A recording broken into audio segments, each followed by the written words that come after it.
Thanks for joining us as we explore the Just War theory.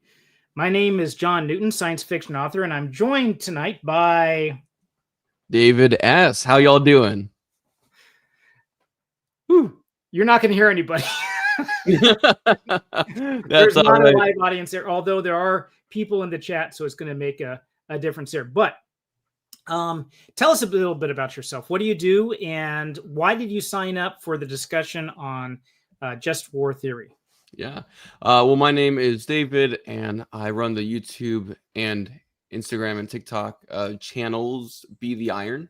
So Be the Iron is the name that I run with because Proverbs 27:17 clearly states that as iron sharpens iron, so does one man sharpen another. And so in all of my interactions, I hope to allow people to be sharpened by the things I say and likewise them to me.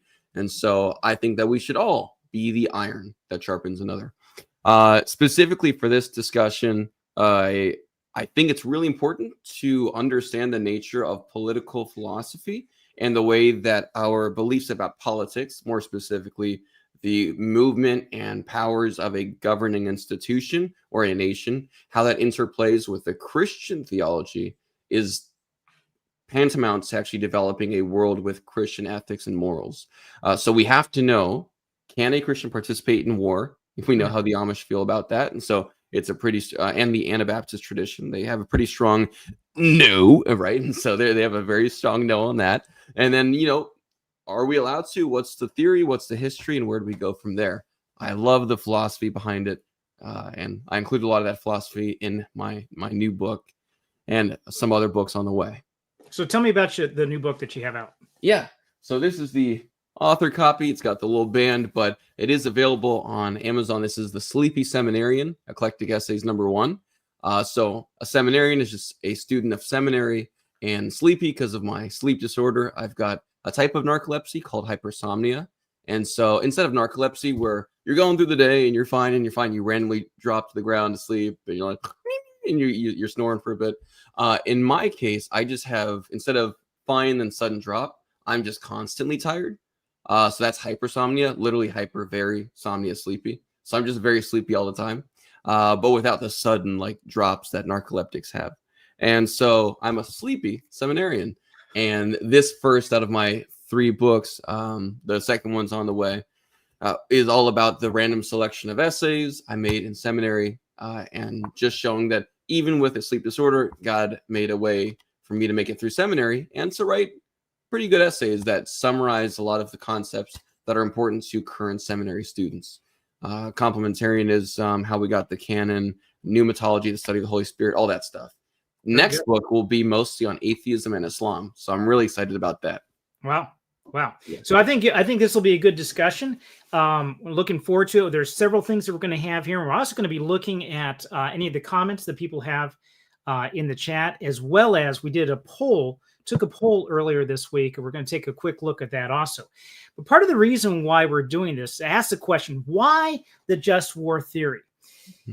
It's a question we'll be struggling with as we review in the next few weeks the lives of 8 crusaders of the Middle Ages. We're not looking so much at the battles particularly, but at the lives of individuals who were leaders during the Crusades. And that book is going to be, it's written by, we're going to be using a book for this also as well, background for it. This is a book, Defenders of the West, the Christian Heroes Who Stood Against Islam, by Raymond Ibrahim.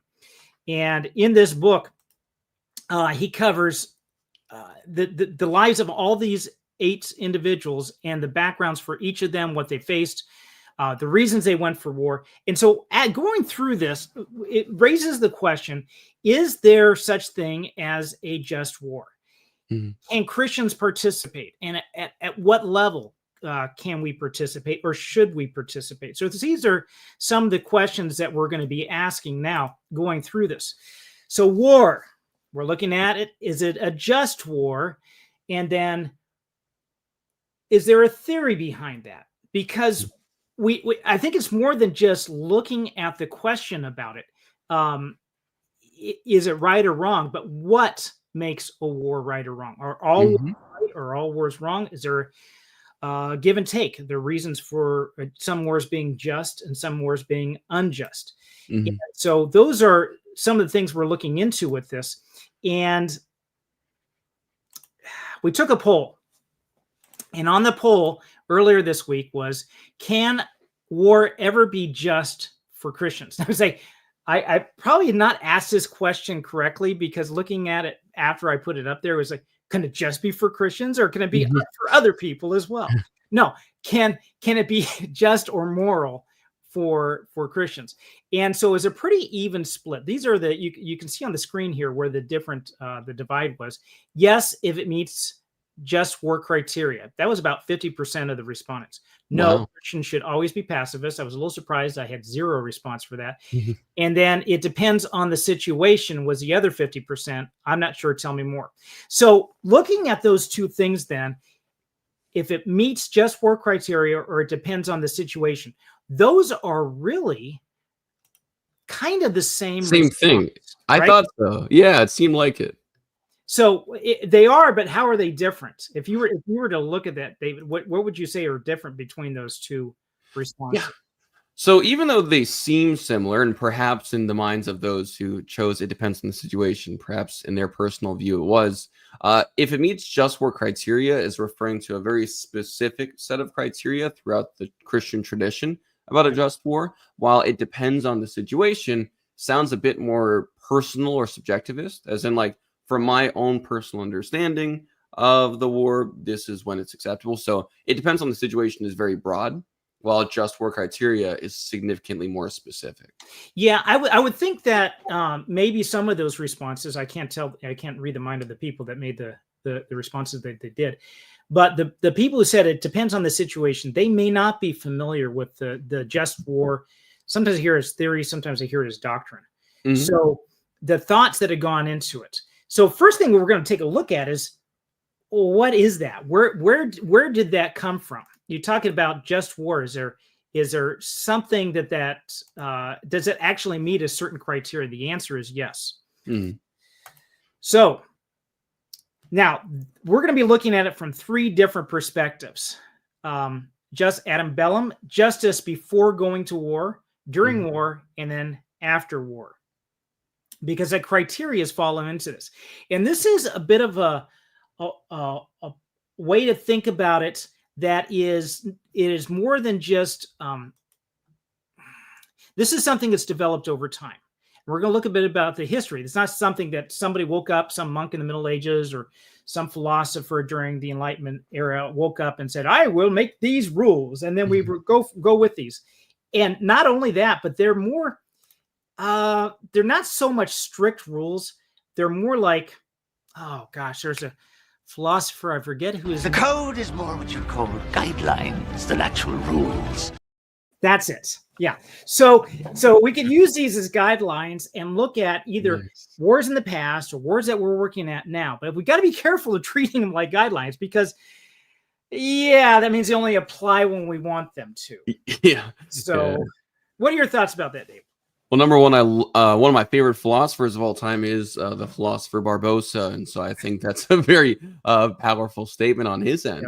Yes. Very powerful stuff. I think that the beauty and difficulty of the development of the just war theory is that Christians are trying and struggling over time to figure out how to measure these various commands in Scripture when it comes to justice. Right? Justice, especially throughout Christian history, is giving to an individual that which is their due, right? For better or for worse, depending on the perspective of the one receiving it, it is giving to an individual that which is their due. So if we are to give to those innocent parties in a war defense, well, defense to the innocent does require a fight, or at the very least, some sort of means of making sure they're not killed. And so how can we be those who protect these people? We want to be representations of Christ. We want to be these representatives of God, and God protects his people. How can we represent Christ in our own institutions, in our government, and in our cities? Take the family unit and just broaden it, right? So if the father should protect his and provide for his family, and we had a discussion on that the last time I was on here. We talked about fathers providing for their families, and if they don't, they're worse than an unbeliever, right? And so, well, if that includes protection, then just broaden that. Okay, if a father ought to protect and provide for his children and family, and that includes protection, then would that not also be the case more broadly in the case of a war intruder? But can you really do that? Can you say what works for a family necessarily works for a nation? That's actually the biggest question throughout Just War history. Yeah. Okay. So let's look at it. There's something that works very well for a family that I do not believe works for on a national level, because it doesn't scale well, and that is socialism. Oh, sure. Socialism works well within a family. Father, children, everybody provides, everybody gives in, everything like that. But once you scale that up, because of human nature, socialism doesn't work. Yeah. And I mean, I don't want to get too political on this channel, but and I really try to stay away from that as much as possible. But I think we can say fairly easily there might be some aspects of socialism that might, and those are kind of debatable, but on a larger scale, it doesn't. But so can we say the same thing about war then, about protecting? Does that argument really work? Yeah. So the biggest questions when it comes to war and how that scales from a family to the more broad sense of a government is also itself actually a concept rooted in scripture, which is why it had been so tough to talk and debate about amongst Christians for so long. Since the government is clearly said to yield the sword, wield a sword in the scripture, and then Paul affirms that. Paul affirms that as a concept, right? And obviously Luke, throughout Acts as well. But we see in the New Testament this idea that the government wields a sword for a purpose, which is to dole out judgment and justice. Right. So we think, okay, if God has so instituted government bodies as a way of dealing out justice, they wield the sword for a purpose. Then the thought is, well, what if it just so happens that a government holds to Christian ethics? Well, now you already have the principal notion in scripture that the government wields a sword for a purpose, right? Which is to deal out justice. If it just so happens that the government is Christian, then it should still wield the sword for justice, right? Because it's still a government, but it's a Christian government. And so that's really where this shift from the Roman notion of conquest, which is more Islamic, technically, the notion of conquest was replaced by Christians who are trying to think of war not as a means to conquest and acquisition, but defense and preservation. Okay, so that works right into looking back again at the just war theory. So let's go through some of these questions. I see a comment there from Jack Ray. I'm going to hold off on just a bit because it's a good comment, but I think we need to get a little bit of background here before we dive into it. Just Adam Bellum, justice before going to war. So we have 1, 2, 3, 4, 5, 6 guidelines here. Just lines. Just cause. A war must confront a real and serious wrongs, as in self-defense or stopping genocide. And so looking at that, we can say thumbs up or thumbs down for each one of these. Does this look good? Does scripture support it? What do you say?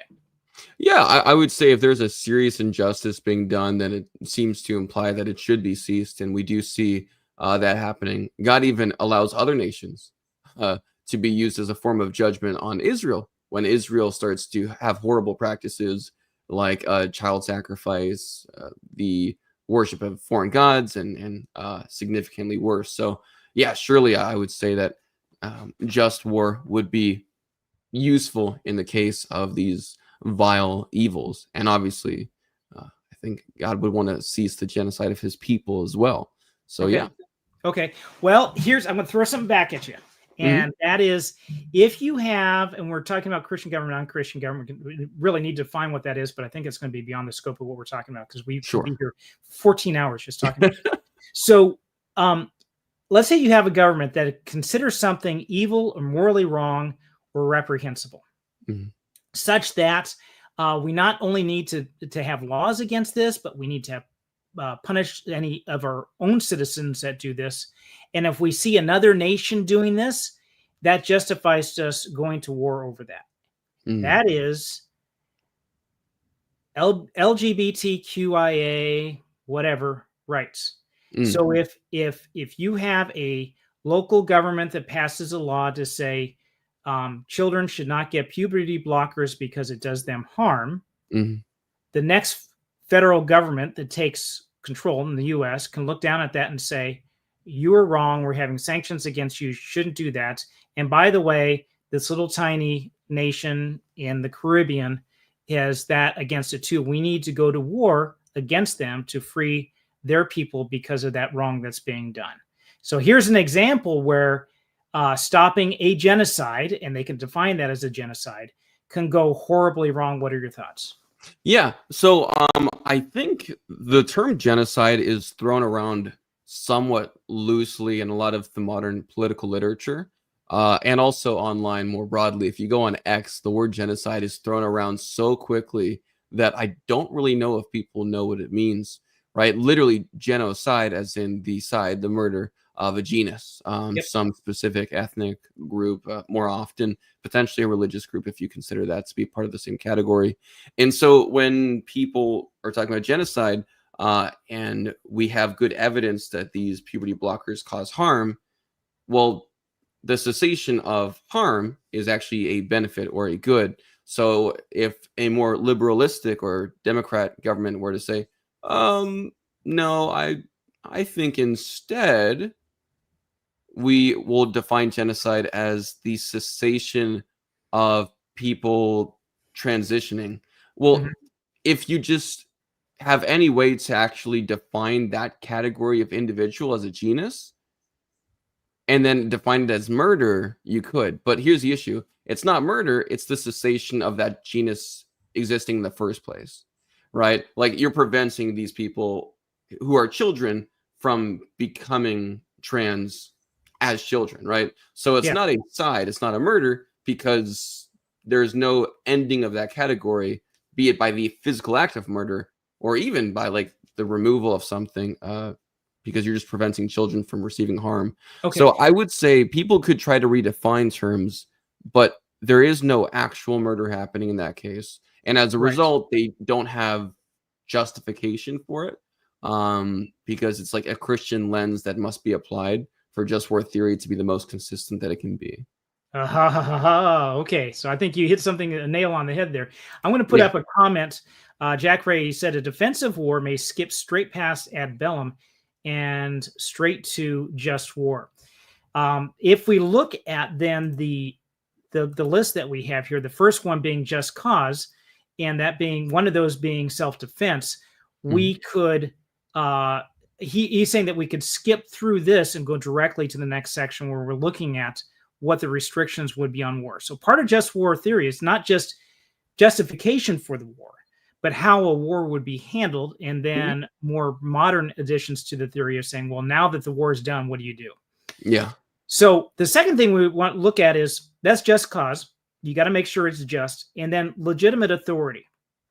Only duly constituted or constitute public authorities may wage war, not private individuals or rogue groups. In other words, I can't go to the border with, say, Mexico, and they say, when I'm going through customs, do you have anything to declare, sir? And I would say, war. So no, that's not going to work, right? It has to be somebody who's duly appointed in the government. The next one is right intention. The goal must be peace and justice, not revenge, conquest, or economic gain. That's a huge difference between Rome and Rome. Okay, so you said a huge difference? Yeah, between Rome as an empire and the early parts of just war theory. If you actually can go back to that slide, because I really like the way that you specifically labeled that one. So right intention. And again, this is also based off of like Christian ethics, especially like Christian deontology and virtue ethics, where we believe that the intention is very important to the act being done as well. So the goal must be peace and justice, not revenge, conquest, or economic gain. And so if you, let's say, go to a different country just because you hear that they have oil, that's not really a just war. I don't mean to be too political on that point, but suffice it to say, if you go to a place just because you think you can get oil, that is not a just war. If it's conquest, as in I just want the land, perhaps because there's oil there or something, again, not a just war, and revenge is the Lord's, right? So I think that really, that focus there, peace and justice, is that's really, really important, and it's a good way to mitigate or try to hold back some of the normal human vices of greed and bloodlust, which happens a lot in war. Yeah. So I'm going to put another comment up here. This is from Breakfast Gun. He said, "Why would a feudal war be morally wrong if all other criteria is met?" We're going to be hitting. I believe that's one of the later ones we're going to be hitting. But yeah, very good question. So when we get back to that, I'll pop that up. I think it was a little premature in putting up the question. So with a just war, one of the if I understand the history of the Roman Empire, it started off as a republic, and it really started to get into expansionism. I believe it was Sicily, and they needed grain. Sicily had grain, and they needed to feed their people. So there was a pretext that was made, and it was you can look at it now and say, look, that looks like it's fabricated. And so then that started the expansionism with the Roman government and being able to say, well, we could do this, we could do that, and it just kept on going. I'm planning on doing another review, the same kind of questions, but asking specifically for Islam. For Islam, what is considered a just war? And what are the criteria for that? And how does that stack up against the West's view of just war theory? To have two columns side by side, what works, what doesn't here. And that's not going to be for this one. That's going to be for another live stream. But I think it's worth saying that the expansionism of Islam does not satisfy this criteria. Correct? Not at all. Not at all. Okay. And I'm going to put another plug in here for you. This is, that is, I thought that was somebody else. That is you. That's me. That's right. I'm sorry, but yes, the ebook is free, and you can get his. Was it Amazon is the primary distributor? That's right. That's right. Wide or narrow? Is that the only distributor? I'm getting some more in the works. They'll approve soon, but until I do, I'm using Amazon primarily, and the whole ebook, the whole entire ebook version of it is free today, tomorrow, and Thursday. And then after that, it goes back to its regular pricing. The physical copy is still the normal price, but the ebook is free. So just make sure if you get the ebook copy, please leave me a review. It helps a ton. It's my first ever book I made. And so it'd be really helpful if y'all can give me a positive thumbs up review. I will second that and say that definitely those reviews matter a lot more than even the extravagant price that he would charge for when it's not an ebook, when it's not free. How much do you charge for the ebook? I think it's $5. I'm pretty sure.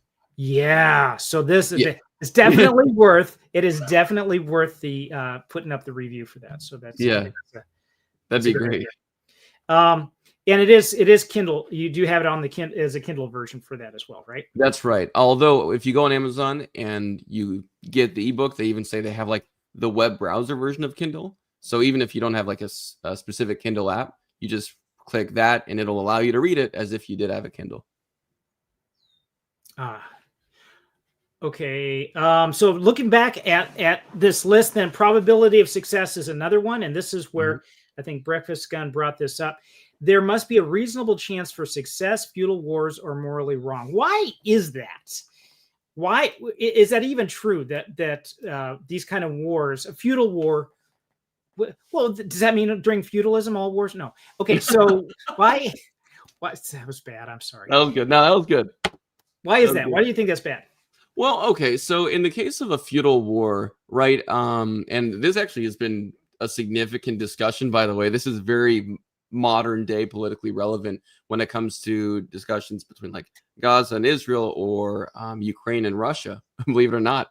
When a lot of people say there's just an unnecessary amount of deaths, right? Just give it up. It's just too much and all that. A lot of people are subtly, without even knowing it, I don't think, appealing to this exact point right here, which is if it's just causing unnecessary death and the other side can and will, at least as far as you can tell, out-survive you, and there's a way to do this more peacefully that doesn't require the death of your soldiers and so many of theirs, then you should avoid war, right? So that's really what's focused on. Now, of course, the big issue with this, and obviously, John, if you can show that point again, because it's a very important word right here, reasonable chance of success, right? So that's simply put, that could be different depending on how certain people evaluate certain points of information for a war.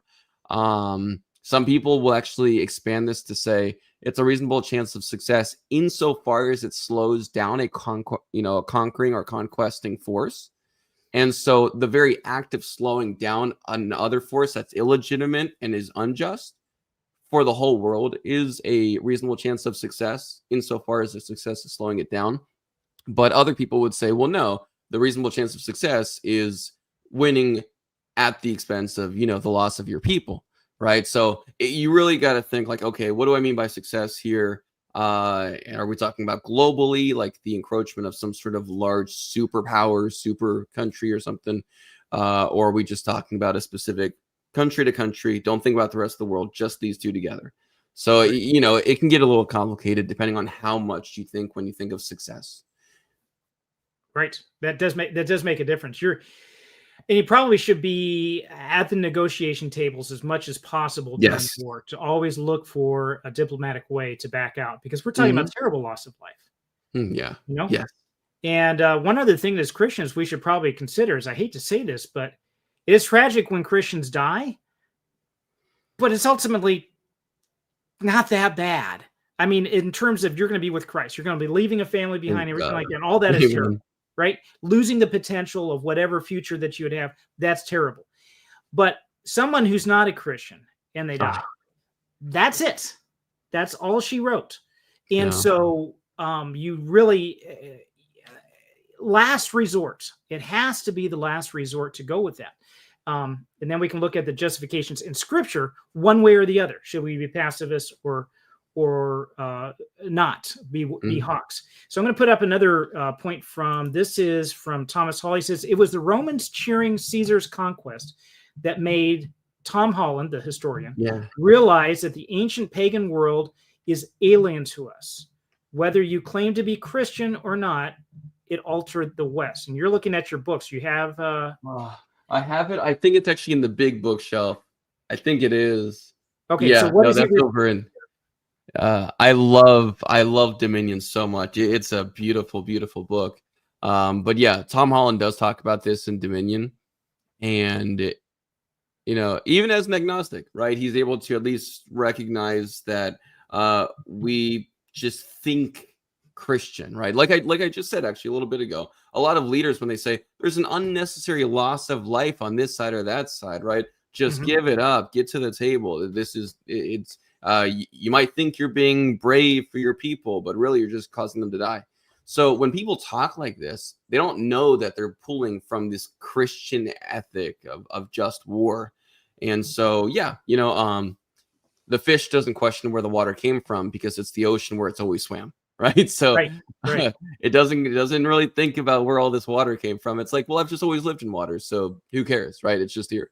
And that's kind of the issue with like modern ethics. It's so Christian in the modern West, and also elsewhere, that we just don't really know how to even imagine the conquest-based conditions of thought in the ancient world prior to Christianity. Totally different way of thinking back then. And if you're going to study Scripture, I think it is. So I had training in biblical languages, but I think it is just as important to understand the culture. And one of the things that they would do with some of these larger scale combat, especially in the ancient Near East, is that they would say, one way we're going to avoid casualties in this war is you bring a champion, we bring a champion, and whoever wins of the champion, then they give up. And that's where the whole David Goliath thing came from. Yes. And they laughed. They said, you got to be kidding me. This is your champion? Why don't you just give up right now? Mhm. And so if you know that part of the history a little bit, it changes the story. Yeah. Yeah. It turns out there was an attempt to reduce general loss on both sides, even back then. And Nicodemus Serpico, yeah, yeah, that very same Tom Which Holland that I was looking played. at the comments here. Which one are you looking at here? He had one that said, "So the ancient Roman world altered the West. This Holland schmuck is related to Spider-Man, is he?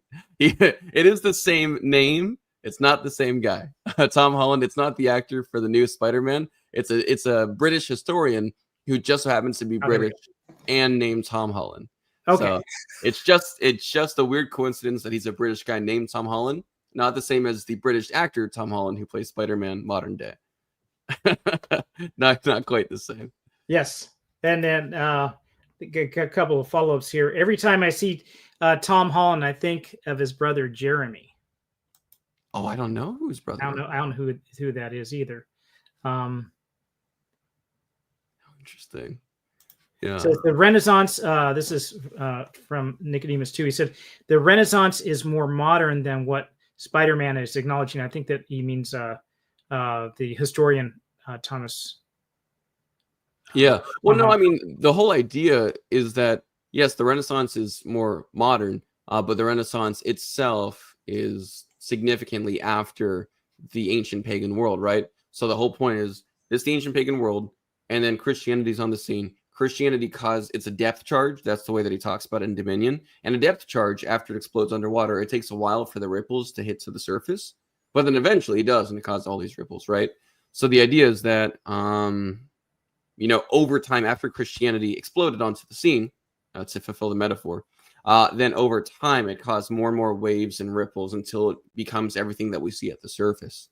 So it just changed the whole world. Obviously, the Renaissance is way after Christianity's on the scene, and that's not exactly what I think Tom Holland's trying to say. He's just saying, yes, the Renaissance is Christian inspired. The Enlightenment is Christian inspired, right? All of this stuff, believe it or not, is flowing out naturally from the set of Christian ethics and virtues, so that even the things that people think are atheistic are still actually growing out of a Christian tradition. The very notion of secularism being something that happened because of the Christian notions of freedom of religion. Right. And, so they had such a big impact that everything else, even if it's secular, it's divorced itself with Christianity, still has Christianity's fingerprints on its side. Yeah. Yeah. It's impossible to take it out. And if you try, then it falls apart. And then you get horrible regimes and self-destructive governments.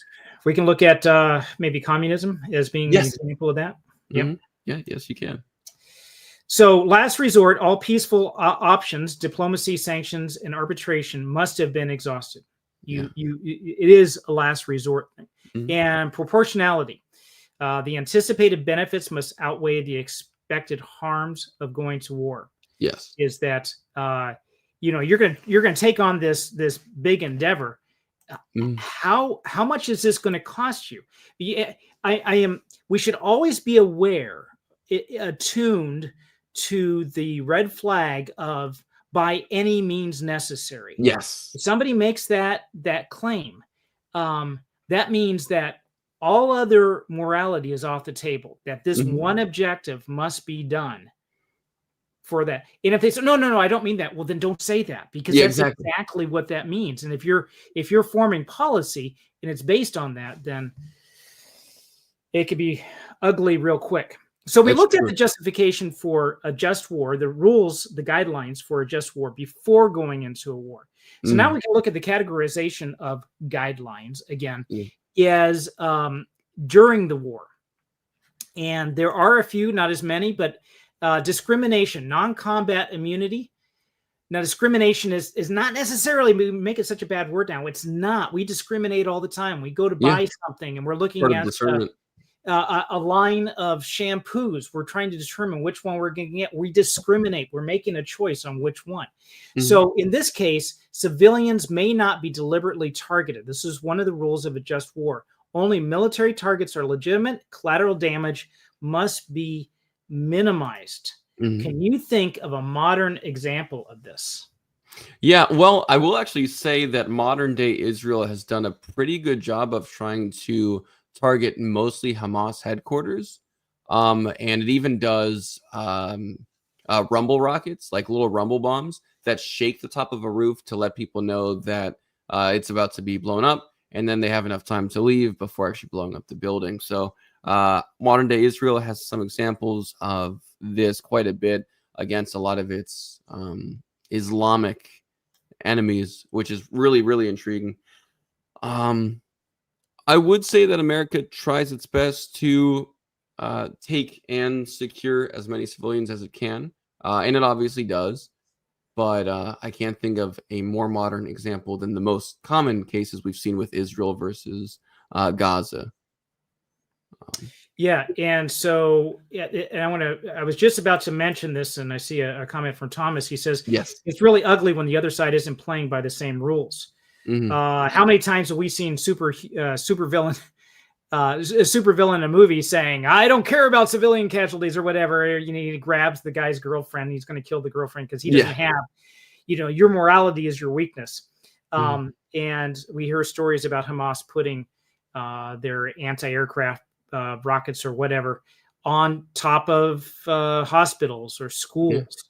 And that makes it a real dilemma for Israel or whomever to say, do I strike the target or do I not? What do I do here? And if you do, then they say, see what they do. They kill our children. They're terrible. And so it's very difficult. Yeah. And as a matter of fact, I think what's interesting about this is there's this old saying, all is fair in love and war. So the notion that all is fair in love and war is completely distinct from just war theory. All right. Like it could not be any more different. As a matter of fact, the very notion of the word fair is quite interesting, because when they say all is fair, it's the idea that they're saying everything is just, everything is justified. Whatever you do in war, it's justified. Whatever you do in pursuit of love is justified. Right. So ironically enough, the old phrase all is fair in love and war is completely opposite to what just war theory is trying to argue for. And the issue is when you have people, again, Islamic groups are the ones that come to mind most often, because Islam is a demonic cancer from the pits of hell. But when you have Islamic groups, what they do is they say, well, we have taqwa, right? We have the right. We have right to this land. Muslim I responded to on Instagram who said, only Muslims have the ability to rule. Nobody else but Muslim governments have the ability to rule under Islamic jurisprudence and Islamic theology. So in that view, they literally believe that no other country is able to be civilized enough to rule. And so in their view, well, it just doesn't matter. We have to take over. We have to. Your civilians are in our way. And by being a part of your country, they essentially are representing their target. Their justified target. Exactly.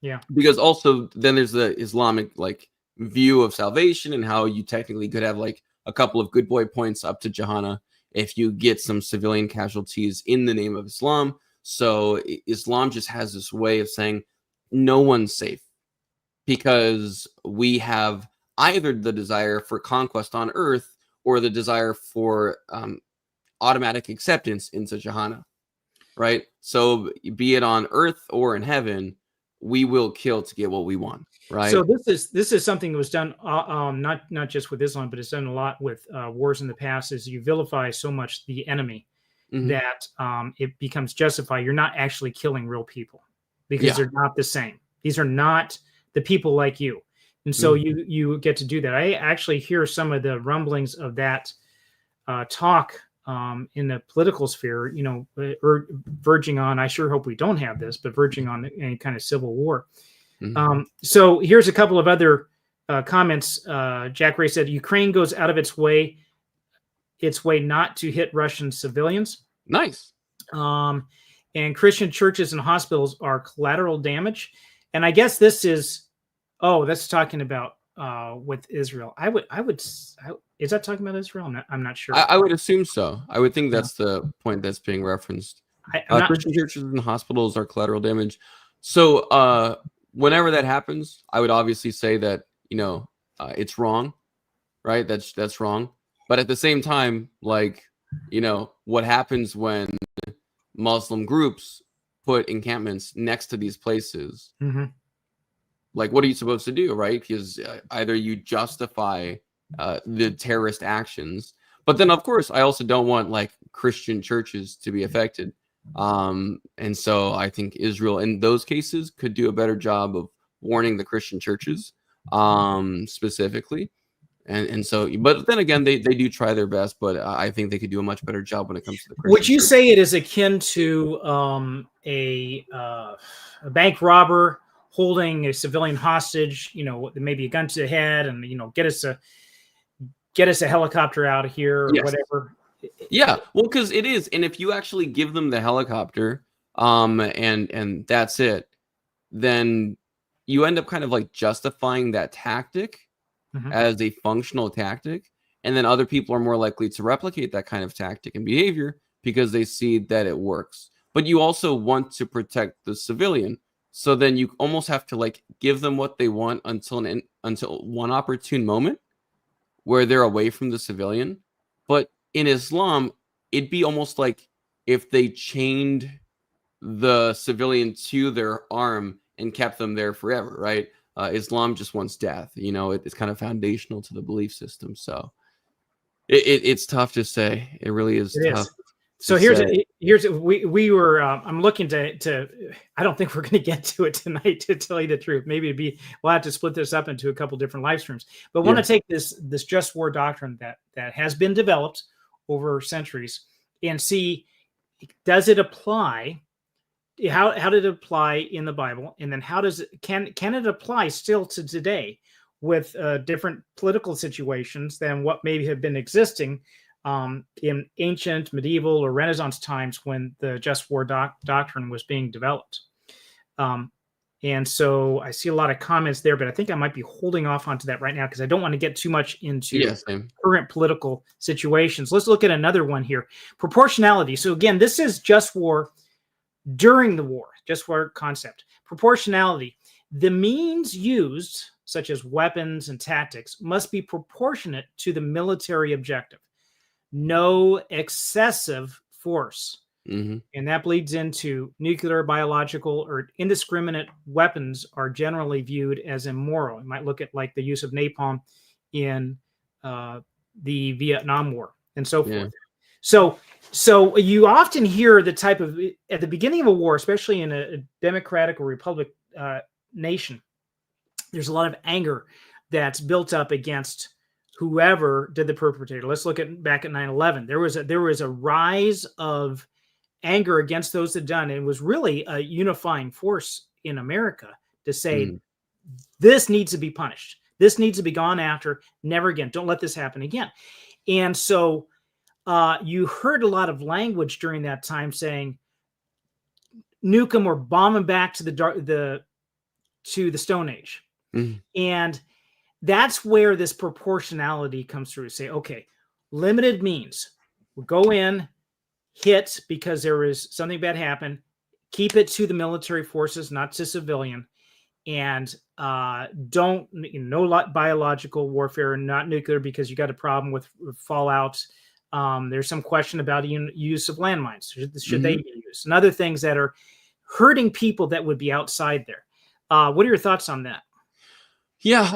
So proportionality ends up being, and yet again, the annoyance about this is when other people don't play fair, but also as a Christian, mine is less focused on if other people play fair and how we ought to quote unquote play, right? How we should live out. It's the golden rule is treat others the way you want to be treated, not treat others the way that they treat you. So when it comes to proportionality, I think this is really important.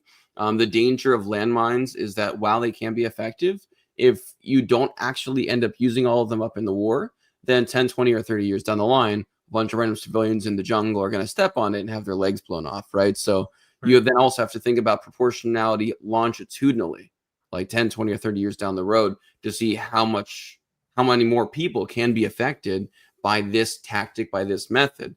Obviously, biological and chemical warfare, Agent Orange, napalm, and all that, it just ends up having such a significant impact, not just on soldiers, but also on ecosystems, wildlife, civilians, in pretty horrendous ways.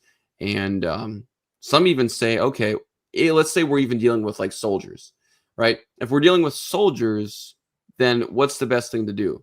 To have them like suffer a weird chemical death where they're like suffering for 20 or 30 minutes, or just to kind of, shoot them or use a quick bomb. So no, I think proportionality is very important. And it takes a lot of work. And I do know there is this type of, how do I say this? There's like a war ethics fatigue that a lot of people in just war theory have, where we're like, if we would just do the stuff that they would do if they were in our position, then we would be through with this already, right? Like, a lot of people are like, this is so annoying. If Islam was in America's position with America's government, they would have nuked all these other places, which I do think is true. If Islam had the power of America, they would have nuked a lot of countries. I do agree with that.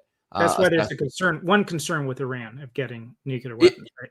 Exactly. It's quite dangerous. And so a lot of people are like, this is exhausting. Why can't we just like do what they would do and finish this and make everything better? But the issue is that, again, despite your fatigue, which, trust me, if you're listening to this, I understand your fatigue. Don't get me wrong. You also should pray that God gives you the strength to not grow weary of good deeds and doing the right thing, right? So proportionality ought to be done even if nobody else in the battle that you're doing is actually willing to uphold that. Maximize your defensive capabilities so that people are not able to dole out these horribly improportionate destructive efforts. But there's no reason or need to go disproportionate, because we do actually have a type of like moral ethic that we have to hold to. We don't have the time for it right now, but we could take a look even at the use of atomic bombs at the end of World War II. Yeah. And you can say, well, that was over the top, but we also had the firebombing of Dresden and others that would be similar, but of course not having the radiation fallout and the wider destruction capability of an atomic bomb. It did bring Japan to heel. Question, in hindsight, I say, well, could we have done that anyway? And you say, well, how much loss of life would there have been versus that? These are very deep questions. I'm not sure, but that would still apply to this limited means of proportionality. Yeah, true. Which follows right into no evil means. Certain actions are never permissible. So there might be some question of whether you could use these, go all out and hit them hard enough so they don't get up and causing more problems, and in the long run save lives, but never torture, rape, genocide, terrorism, etc. That would go with this. And then you have the question, what really is terrorism, and trying to define that. But there are some things that would be off the table that I think that everybody would probably agree on. Well, not everybody. There's some. Islam actually is okay with a lot of that, but yes. Yeah, definitely. Again, we're going to do another one of these that is directed specifically for Islam to say, what is a just war in the mind of, in the Islamic mind? What would follow the Quran and Hadiths and what the Imams are saying right now? Where is Islamic jurisprudence and their version of just war? So we looked at what it is, just war before the war, what it is during, and now this is something I believe is more recent, because we're looking at what do you do after the war. Three things here: restoration of peace and order. A just peace must be established, not humiliation or indefinite occupation. What are your thoughts on that? Yeah. So a just peace must be established, not humiliation. We see this a lot during or after World War I. With what was done to Germany after World War I, the reparations. Yeah, and it was pretty significant. I mean, their money was worth nothing. People were starving. They were pretty desperate for anyone who was willing to bring some sort of sense of nationalistic pride and economic relief to them. And they were tired of being humiliated in the European sphere. So, you definitely don't want to cause some sort of undue humiliation. If you can crush perhaps the war, but do not crush the spirit, that could be peaceful. Crush the spirit of violence, but not one of peace. So no, not humiliation or indefinite occupation. Now this second part is actually the one that's more often debated. What, you talking about punishment of war crimes? What was that? I'm sorry. I meant indefinite occupation. Indefinite occupation. Okay. So the concept of indefinite occupation, this one is a bit more debated in the sense that when people think of indefinite occupation, they think, okay, are you saying, just making a colony or land out of this place that you have conquered in this war? Because some people say, well, okay, if we think about it culturally, let's say, just for the sake of it, let's say that America went into a war with some sort of Islamic nation and America wins the war. So we don't want to do some sort of humiliation that's undue or unnecessary, right? There's no need for that. But there is the sense in which we know that Christian cultures do have better overall outputs for their civilians than Islamic ones do. And the presence of a Christian military force, or at least a Christian-inspired military force in a nation as a form of occupation or even colony development, could, in some theories of, like the meta studies on Christian ethics and the development of greater mental health and economic health in a country, they could say, well, no. The indefinite occupation of a nation by a Christian commanding force after a just war has been pursued actually would be the most just thing, because now we're able to not only say we've won the war, but we have a way of changing the culture that led to this war. So yeah, but that hasn't worked. No, it hasn't. It hasn't. It's backfired. I mean, you look over the last 20 years of nation building that the U.S. has tried to do, and it's very questionable about the results. I would say that the U.S., because I agree with you 100%, I actually think in the secular Western approaches to it, it hasn't worked. I also don't really know if there's a way to do this in a specifically Christian way. I would say that there is a sense in which it might kind of be impossible, but there is another sense in which the notion of an occupation, if you mean to say like the installation of certain culturally relevant groups, like making sanctuary states in a country that you defeated in war and said, like, these sanctuary states in your country will now inhabit any of your Christian civilians, right? And from here on out, you have to allow the Christians in your country to be safe in these areas. So, like, that would be a type of, perhaps not indefinite occupation, but a type of, like, sanctioned cultural occupation, where you're like, from here on out, no more random massacring of Christian civilians. We won't allow it. You have to change your laws. So some people would say that this like legal occupation, right, the installation of like Western law would be something that's a kind of legal or government occupation. If it's land-based occupation, then I would be like, yeah, that hasn't worked for us. And even if it's like full-on government occupation, like putting our own leaders or selecting leaders out of the countries that we beat in war, that also hasn't worked very well. Okay. So we're going to hit, that's the third one on this. We're going to hit with that pretty soon. There's a lot of good discussion here in the chat also that's going on. I'm not going to be able to hit all of it, but some of the talk was follow up a little bit on the previous section. We were talking about using torture, rape, and so forth as an aspect of war. It says the Japanese use those things as tools of war too. I'm thinking they could probably be somewhat effective in subjecting a culture. You look at the again, I don't want to get too far into it, but the increase of Islam, how that's swept across, and the use of rape and so forth, killing the husbands and keeping the women. That was very effective. And there is so some of this the questions that are the discussion that's going on in the chat is also about the use of the atomic bombs. Again, probably worthy of a live stream in and of itself, just based on what we're discussing. So the second one is punishment of war crimes. Wrongdoers, is after the war's done, wrongdoers should face justice, but not through revenge. And that would be a very, very difficult thing to do, especially if those who started the war continue with the atrocities all throughout the war. And I'm thinking of World War II with the Nazis. Yeah. What are your thoughts on that? Yeah, so you're probably thinking to like the Nuremberg trials at that point, right? Yeah, so I'm thinking of the same thing you are. Nuremberg trials were happening after World War II. We have a bunch of these Nazi commanders, Nazi soldiers, and officials being placed on trial before a large number of ambassadors and leaders from various countries, specifically Allied countries. And they said, hey, well, we're following the orders of our nation, right? What right do you have to judge us on account of us following the orders of our nation? And the nations at the time, the Allied nations, said that there's a law above the law. Basically, to summarize, there is a law above the law to which we are all bound. Right. And so that's an appeal, obviously, again, to another Christian ethic, whether they knew it at the time or not, although I think they more explicitly did at the moment.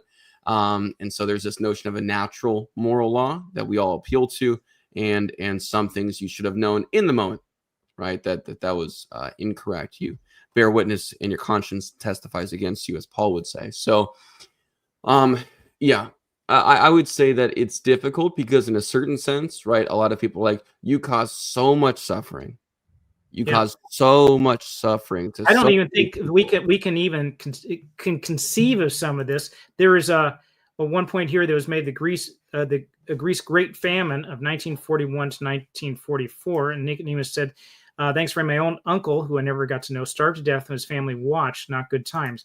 The brutality that went on there would be very difficult to apply this second guideline here. Wrongdoers should face justice, not through revenge. I mean, it's how are you going to do that? The code is more what you call guidelines than actual rules. You look at that and say, okay, here's an exception. Yeah. We're going to show them they're never going to do this again. Yes. Yeah. Like, think about the Japanese during World War II, because obviously we always often, and I thank you, the Christian Sodium channel, for bringing this up.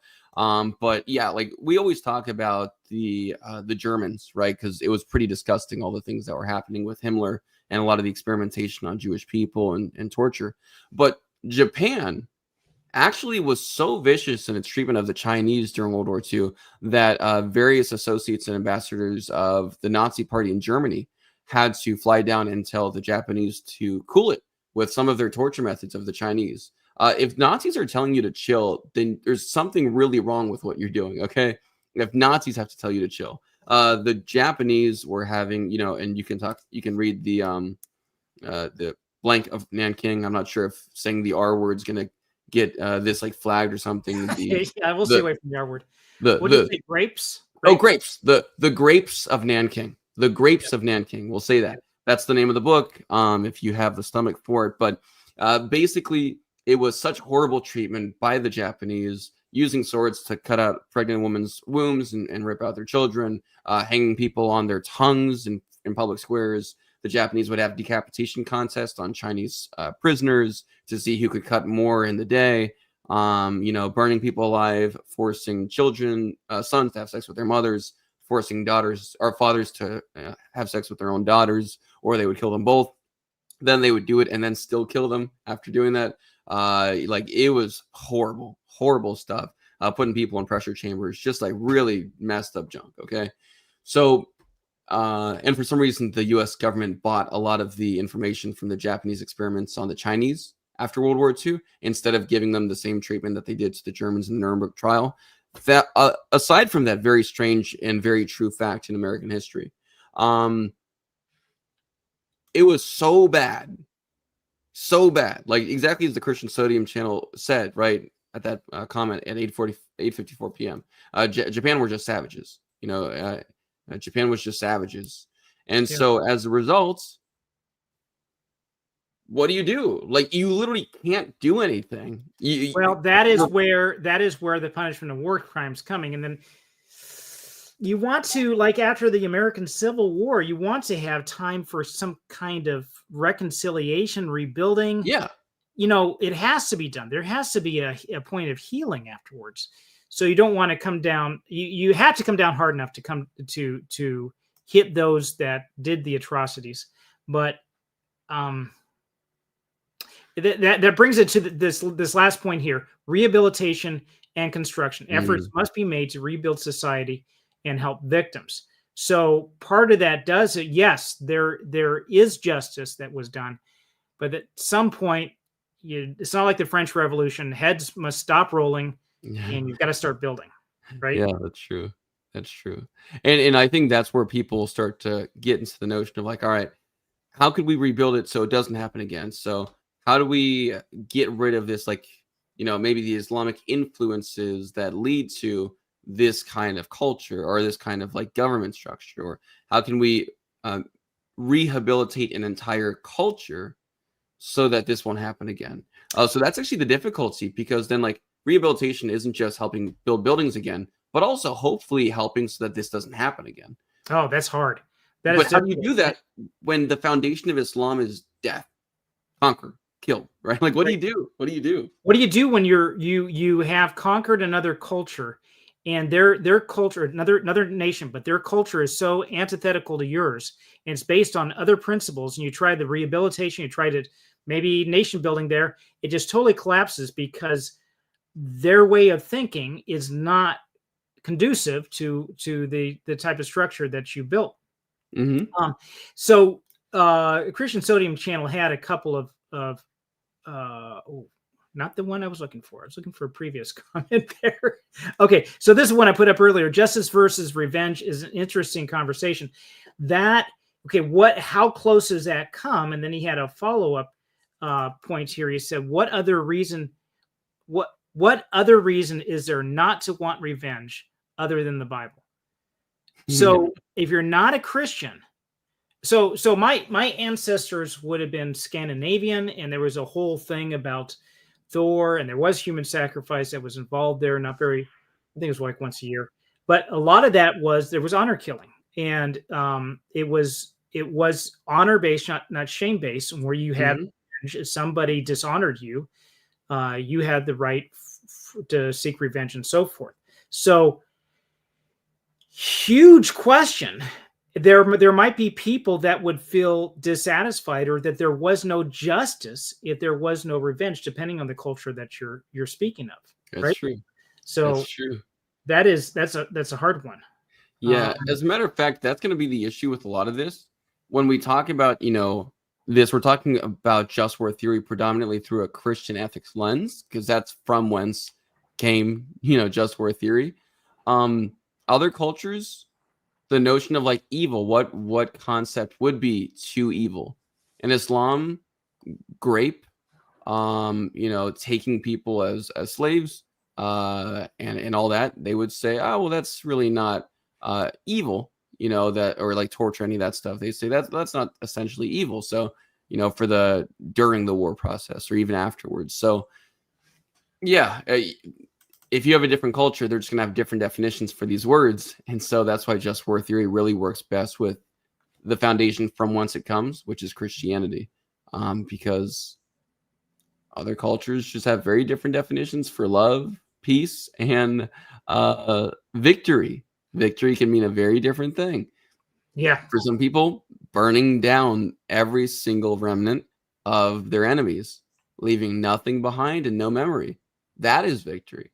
Yeah, that is victory. The conquest or taking over churches in Islam during the advance of Islam meant something entirely different, where we would probably take kid gloves and say, you know what, we can't touch this because it's considered a sacred thing to some people. And there's some advantages for that, because if you're looking to have people not go totally bonkers or to establish some kind of relationship with the country afterwards, you're going to keep hands off, and that would be part of the. I wouldn't consider that necessarily a war crime, or maybe it would be considered a war crime. Yeah, it would be, I think, going after, because it'd be a civilian structure. Yeah. Going after churches or mosques or whatever, places of worship specifically. But it does have a great impact. And when Muslims do take over a territory and take over a church, it's huge. It's a point of victory, right? To do that. Look at Hagia Sophia. And others, many other churches that have been taken over in Eastern Europe and along Syria and so forth, that have been conquered over time. Yeah. So, okay, I'm going to put this up. It's a little bit controversial. We're going to start wrapping up here. Leave your religion at the door. No, sir. It is part of the whole philosophy, and everything that's going on is part of our structure. And that's what Yeah. helps fill us up. And that is what all this reason for just war theory, limited means, limited civilian casualties, and so forth, it's Christian based. Yes. So it wasn't what the Roman Empire had used. It wasn't what ancient civilizations had used. This was something that had developed over time. And that's what I'd like to talk about next time. Yes. Because it was a part of the agenda tonight, but we are we're over an hour, and we can easily talk for 4 hours on this subject. There's enough material. And David, if you are willing, have you back sometime and talk about please. The origin of just war theory, talk about the philosophy, where that came from, all those and how it built up over time. Then we're going to look at it in the Old and New Testaments and apply it then to modern era and say, does it still stand for today? But the main reason why we're doing all of this is because we are going over next week, starting the defenders of the faith, looking at there's this book that I introduced earlier, and that is Defenders of the West, the Christian Heroes Who Stood Against Islam by Raymond Ibrahim. Going to be taking a look at this. There's 8 leaders during this era. I'm going to look at each one of them, and that's why we're looking at just war theory in the background. How does that play in? Was there any justification for their actions? Did they go too far in some cases? Should the West have done more than what we did do? It's often looked at as saying we did too much, but then there's a question of should we have done more? Yeah, and what about today? Does this make any impact at all to today? Was there any kind of advance of some maybe philosophical, religious, governmental type of system all wrapped into one that is encroaching on the West and making slaves of people and so forth? Is that something that we should look at today to defend? And if so, by what means? So these are all good questions. And I want to thank everybody, especially David, for spending the time to do this. And you guys, the chat has been fantastic. Going back, a lot of engagement. I see, like a lot of comments. It's been good. And so same time next week, we're going to be looking at this, and then going through each one. They're doing the intro first, then we're going to be looking at each one of these individuals in history. And then having David sometime back in the meantime to wrap this one up and also talk about this from an Islamic standpoint as well. Yes. Yeah. This has been excellent. I appreciate you having me on. And I really do think it's important to think about these concepts, taking back the Hagia Sophia, having Constantinople and all that. Believe it or not, these things, taking these certain cultural icons back are actually such significant cultural victories. And people don't realize that there's a reason Islam ends up finding ways to just keep on persisting. And a lot of times it's because of these small cultural conquest victories. Like, look, we took the Hagia Sophia. Look, we took this landmark in Israel, in Jerusalem. We built our mosque here over Solomon's portico, right? Look at all these things, right? And so they keep on conquering the sacred spaces of other people. And as a result, they keep on trying to erase our history.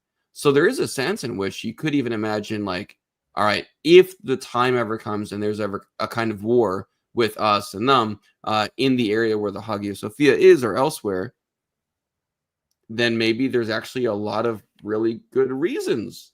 If there's no civilians that will be harmed in the taking back of the Hagia Sophia, there's a lot of culturally valuable reasons and morale valuable reasons for taking it back without any harm done to civilians specifically. Good luck. Because there's some I'm not sure that's going to be possible. Anything else that you want to let people know about that you're working on that's coming up? You did mention your book. Anything else that you want to say? Yeah. So there's a lot of things happening, tons of things happening. John knows that more than most, but a lot of things happening in life. This book is out, Sleepy Seminary and Eclectic Essays 1. And then after I graduate from grad school this Saturday, get my master's, then I should be releasing, God willing, pretty soon after my professor's done writing the foreword, Eclectic Essays number 2. That one has a lot more to deal. That's my second my second third of grad school, all those essays smushed into one. So that one has a lot more to do with philosophical responses to atheism, arguments against Islam from beauty, and arguments against Islam from worship.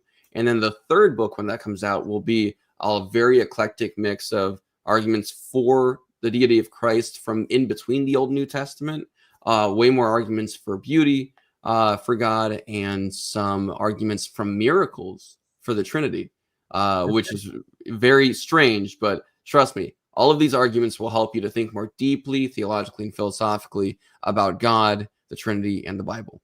Very, very good. All right. Well, I'm going to make one last plug for this. The Healing Stone, talking about the Reconquista in Spain, talking about taking it back from the Muslims, but also it's a science fiction and historical book as well. A good sci-fi read if you like that, as well as the other sci-fi short stories that are out there. The links are in the description. And David, I will also see if I can get the link for your book. If you can send it to me, I'll put that in the description as well, so people can find that. Awesome. Again, thank you everybody for joining us, and we'll see you next.